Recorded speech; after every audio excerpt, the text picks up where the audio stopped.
Relationship building is the most important part of all fundraising. If you're skipping the relationship building in your organization, you're shooting yourself in the foot.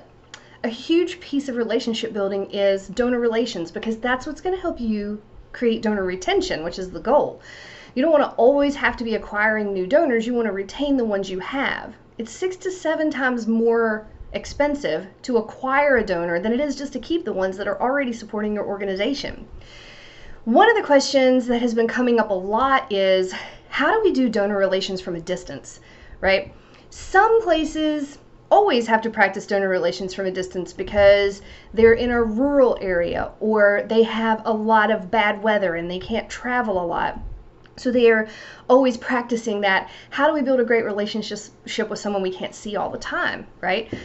But right now, during this time, and maybe in the future, we're going to have to learn how to do more relationship building with folks from a distance. And there's a lot of ways you can do that. There are 3 main areas that we encourage people to think about.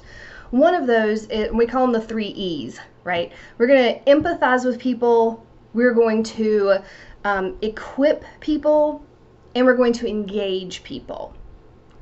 At any point in time, you can update how you're going to engage people, how you're going to equip people, what you're going to empathize with people about. We've seen a lot of communications that people are doing where they have, let's take a school or a university, for example. They may have a letter that goes out to their current students or their alumni or their staff. Maybe it's their whole database. And in it, they may have segmented ways, like, hey, this is the section where we're going to talk about how we're empathizing with you right now, right? This is how we know what's going on in your world. This is what we think you're going through, and that piece. And then in the next piece, it might be, hey, if you're looking for ways to become a volunteer, if you're looking for ways to get tested, if you're looking for ways to give back to the community, if you're looking for whatever those things are, those are how you're going to equip folks. So that might be a separate section. You can have it bullet pointed. You can have infographics with a few different resources for people, right? That section is where you are becoming a valuable resource where people want to come back. People want to come to you. It might not just be things your organization is offering. Maybe you're providing community resources. Maybe you're giving them information that helps equip them to be a better citizen, be a better volunteer, be a better community member, whatever those things are, right? And then in the 3rd section, maybe you're listing ways folks can get engaged. So what can you do right now from home? Maybe if you have board members, you're having a special section for them that tells them, you can help us write thank you notes from home. We can send you cards. We can have cards dropped off at your front step or in your mailbox, or we can ship them to you, or you can swing by and we'll have a drive-through pickup for people to come and get thank you notes. We can provide you with a list of folks that need cards. Maybe you can email folks numbers and names of people who have donated or need to be checked on, so there can be phone trees. People can start making phone calls. So we're focusing on these 3 different ways to continue to stay connected with donors and your community at large, right? So we said they're the 3 E's. So we're going to say empathize, equip, and engage. Empathize, equip, and engage. These different tools are going to change over the course of time.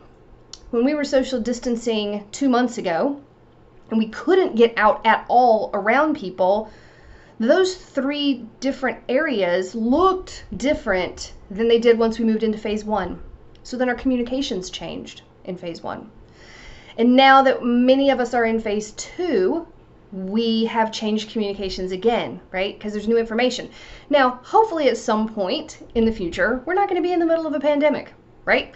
And we're going to have other situations that come up. Maybe your organization is responding to crisis, maybe something like the Red Cross or a local organization that responds to crisis in your area.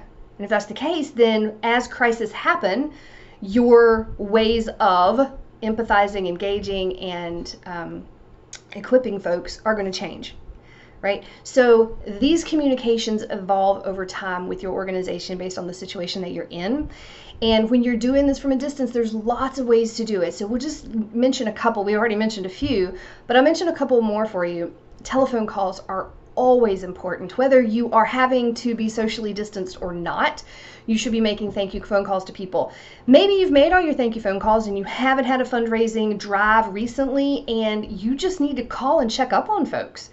Depending on how you are able to segment your donor base, you might prioritize that by, hey, let's call the folks that are over a certain age because they may need something that we could help with, right? They're in a high-risk group. And then maybe you segment in other ways to reach out to various groups within your database. Sometimes just calling and having a conversation with people during this time is going to be really helpful because a lot of them have been distanced, don't have anyone else at home with them, maybe live in a rural area, so they're not seeing neighbors very often, and they really need some engagement. It might not seem like a big deal to you, but I promise you, I've heard the most amazing stories from folks who have just sat at their house and made phone calls and had conversations and talked with people. It doesn't have to be a call to make an ask. It doesn't have to be a call for a pitch. It doesn't have to be a call to say, hey, this is coming up. Will you participate in it? Just calling and chatting with people. Writing notes, handwritten notes, even if it's not a thank you note for a gift, even if it's just a birthday card, a happy first day of summer card, a happy July 4th card, a hey, we were just thinking about you and wanted to check in card. Those are going to mean a lot to folks all the time, but that's one way that you can work on social distancing now. We always recommend that you do those two things with every donor every year, no matter what. Personal thank you phone call for their gift, personal handwritten thank you note for their gift. Right now, during this time where we have to be social distanced, we encourage you to be doing those things in addition to thanking them for their gifts, just communicating. For those of you that are more tech savvy and have those resources at your disposal, for those of you that are in an area where your internet connections are good and a lot of your donors may also be inclined, you can have Zoom meetings or whatever platform you're using. We have a lot of folks who are scheduling group meetings online to get feedback from folks, to find out what the community needs, doing some needs assessments, finding out where they can help fill the gap. So that's an opportunity to get a bunch of people in one space when you can't be in the same room. Some folks just like to see another person, so it's a little bit more exhausting and time consuming to put those together, but they're completely possible. So that's another way for you to meet with folks. And so I'm hoping some of these ideas are going to be usable for you right now if you haven't already started implementing them. You can also do maybe Facebook Live so people can go in and see you on a regular basis and interact with you, chat with you, ask questions about your organization and what resources are available in the community.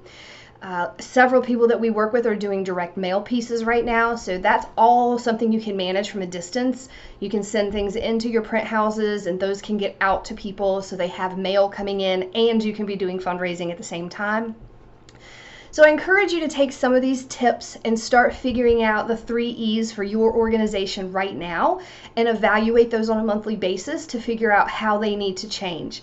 And as we said earlier, the 3 E's are going to be empathize, equip, and engage. I hope this has been helpful, and please check out more Fundraising TV for quick tips and ideas on how to increase your fundraising. And as today we talked about increasing your donor base and donor relations that build donor retention matter.